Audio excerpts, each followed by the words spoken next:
যেহেতু বিধানসভাৰ মজিয়াত বিধায়ক ৰূপজ্যোতি কুৰ্মীয়ে যি আচৰণ কৰিলে এতিয়া সৰ্বত্ৰে বিষয়টোৱে প্ৰতিক্ৰিয়াৰ সৃষ্টি কৰিছে আৰু বিৰোধী দলসমূহ সেই বিষয়টোক প্ৰতিক্ৰিয়া প্ৰকাশ কৰিছে আৰু এই মুহূৰ্তত মোৰ সৈতে আছে অসম প্ৰদেশ কংগ্ৰেছৰ প্ৰাক্তন সভাপতি ৰিপুণ বৰা অৰ্থাৎ প্ৰাক্তন মন্ত্ৰী ৰিপুণ বৰা ডাঙৰীয়া মোৰ সৈতে আছে। তেওঁ এই বিষয়টো গুৰুত্ব সহকাৰে প্ৰতিক্ৰিয়া প্ৰকাশ কৰিব বিচাৰিছে। গতিকে মই আপোনাৰ ওচৰলৈ আহিছোঁ। কালি গোটেই কথাটো গম পাইছে বিধানসভাৰ মজিয়াত কি এক পৰিস্থিতি উদ্ভৱ হ'ল। গতিকে হয়তো প্ৰথম হৈছে নেকি এনেকুৱা। গতিকে আপোনাৰ প্ৰতিক্ৰিয়া কি হ'ব এই বিষয়টো? প্ৰথম কথাটো হৈছে এইটো গোটেই ভাৰতবৰ্ষৰ ভিতৰত ভাৰতীয় গণতন্ত্ৰৰ ইতিহাসত কালি যিটো বিজেপিৰ MLA ৰূপজ্যোতি কুৰ্মীয়ে পবিত্ৰ সদনত যিটো আচৰণ কৰিলে, এগৰাকী সহকৰ্মী বিধায়ক অখিল গগৈক তেওঁ মাৰিবৰ কাৰণে যি বিধানসভাৰ ভিতৰত খেদি গ'ল, এই ঘটনাটোৱে গোটেই আমাৰ এটা নজিৰবিহীন ঘটনা হৈছে। ইতিহাসত এনেকুৱা নাই। তেওঁ বিজেপি দলে বিজেপিৰ বিধায়কজনে কালি গণতন্ত্ৰ কলংকিত কৰিছে, আমাৰ পবিত্ৰ সদন কলংকিত কৰিছে, সংবিধান কলংকিত কৰিছে। আৰু এইটো আচৰিত কথা এইটোৱেই যে এটা গুণ্ডাগিৰি তেওঁ যে এইটো হৈছে বিজেপি দলৰ কালচাৰ, বিজেপি দলৰ নমুনা। আজি আপোনালোকে দেখিছে বিজেপি দলে নিয়মতে মুখ্যমন্ত্ৰীয়ে তৎকালীনভাৱে ব্যৱস্থা ল'ব লাগিছিলে, নল'লে। তেনেকুৱা আচৰণ কৰাৰ পিছত গোটেই ভাৰতবৰ্ষই কালি মিডিয়াত চাই আছে এই কথা। ইয়াৰ পিছত আগতে আপোনালোকে দেখিছে যে যিকোনো বিৰোধী দলৰ বিধায়কে অকণমান কিবা এটা কৰিলেই তেওঁক সদনৰ পৰা বহিষ্কাৰ কৰে।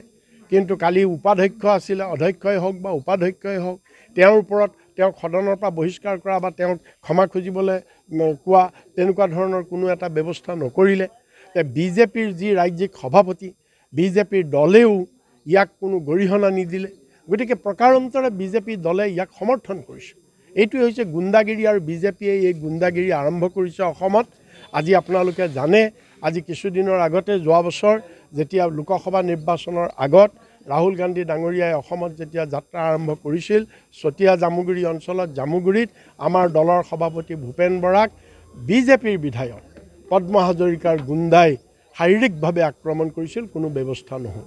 আজি কেইদিনমানৰ আগতে আমাৰ সাংসদ ৰকিবুল হুছেইনক প্ৰাক্তন মন্ত্ৰী দিন দুপৰতে ৰাস্তাত বিজেপিৰ বিধায়কে বিজেপিৰ গুণ্ডাই তেওঁক প্ৰহাৰ কৰিছে, ক্ৰিকেট বেটেৰে প্ৰহাৰ কৰিছে।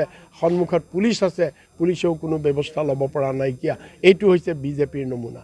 আৰু আজি কেইদিনমানৰ আগত, মাত্ৰ 2-3 দিনৰ আগত জোনাই বিধানসভা সমষ্টিত আমাৰ ব্লক কংগ্ৰেছৰ সভাপতি আৰু 2জন কংগ্ৰেছ কৰ্মীক তাৰো বিধায়ক কি বুলি কয় ভুৱন পেগুৰ গুণ্ডাই তেওঁলোককো আক্ৰমণ কৰি আজি চিকিৎসাধীন হৈ পৰি আছে প্লাষ্টাৰ কৰি।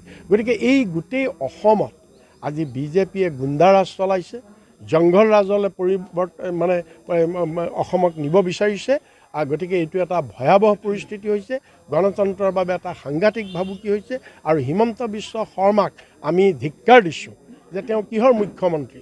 যদি এগৰাকী মুখ্যমন্ত্ৰী হৈ যদি তেওঁ সতীৰ্থ বিধায়কক নিৰাপত্তা দিব নোৱাৰে আৰু তেওঁৰ সতীৰ্থ বিধায়কক যদি লাকাম লগাব নোৱাৰে, আৰু ৰূপজ্যোতি কুৰ্মী বিধায়ক হ'বৰ উপযোগী নহয়, তেওঁ উপযোগী নহয়। তেওঁ তেনেকুৱা এটা গুণ্ডা প্ৰবৃত্তি লৈ তেওঁ যি ধৰণে কালি আচৰণ কৰিলে, ইয়াৰ আগতেও তেওঁ যথেষ্ট ধৰণৰ তেওঁ বিতৰ্কিত মন্তব্য, তেওঁৰ ব্যৱহাৰ, এইবিলাক যথেষ্ট ধৰণৰ বিতৰ্কিত তেওঁৰ ব্যৱহাৰ ইয়াৰ আগতেও। এনেকৈ যে এইবিলাক যে হৈ আছে, বিধানসভা বুলি ক'লে সাধাৰণ জনতাই সন্মান জনায় আৰু এনেধৰণৰ কাজিয়া চিঞৰ বাখৰ সাধাৰণতে বাহিৰত দেখা যায়, কিন্তু বিধানসভাৰ দৰে পবিত্ৰ মজিয়াত কিন্তু দেখা নাযায়। গতিকে সাধাৰণ জনতাই কি ভাবিব এইবিলাক দৃশ্য দেখি? সেইটোৱে, এইবিলাক দৃশ্য দেখি ৰাইজৰ আস্থা নোহোৱা হৈ গৈছে, ৰাইজৰ ঘৃণা আহিছে। বিজেপি দলটোৰ প্ৰতি ৰাইজৰ ঘৃণা আহিছে, বিজেপি দলটোৰ প্ৰতি ৰাইজৰ আস্থা নোহোৱা হৈছে।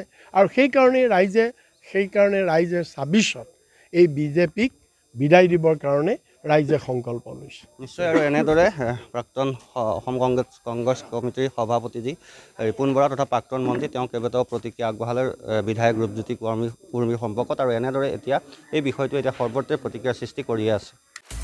আপুনি বিচৰা বাতৰি পাব কেৱল নিউজ 18 এপত। নিউজ 18 এপ ডাউনলোড কৰিবলৈ স্কেন কৰক এই QR কোড।